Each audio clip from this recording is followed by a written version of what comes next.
Sweeper జీతం 2 లక్షలు. మీరు వింటున్నది నిజమే. అది కూడా తెలంగాణ విద్యుత్ శాఖలో పనిచేస్తున్న స్వీపర్లకు. నెలకు 2 లక్షలు అంటే ఓ సాఫ్ట్వేర్ సీనియర్ ఉద్యోగికి వచ్చేంత జీతం. స్వీపర్కు ఇంత జీతమా అని ఆశ్చర్యపోకండి. స్వయంగా సిఎస్ రామకృష్ణారావు చెప్పిన మాటే.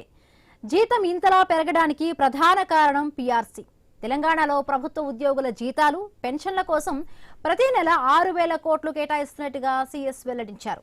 ఇక విద్యుత్ సంస్థ చీఫ్ ఇంజనీర్కు నెలకు 7 లక్షలు ఉందని తెలిపారు.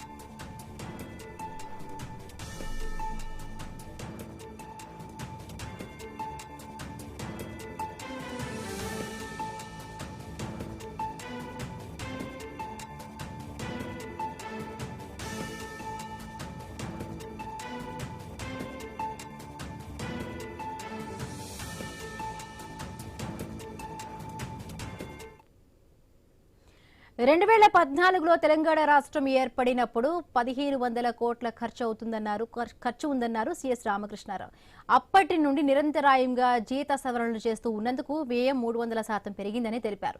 ప్రధానంగా విద్యుత్ సంస్థల్లో ప్రతి 4 సంవత్సరాలకు ఒకసారి సవరణలు చేయడం వల్ల జీతాలు తులనాత్మకంగా పెరుగుతూ వస్తున్నాయన్నారు. దీంతో ప్రభుత్వ ఉద్యోగాలకు పోటీ మరింత పెరిగిందని అన్నారు సిఎస్. ఈ విషయం అటుంచితే స్వీపర్ జీతం ప్రస్తుతం సోషల్ మీడియాలో వైరల్ గా మారింది. అయితే అన్ని శాఖల్లోని స్వీపర్లకు ఇలా జీతాలు ఉండవట.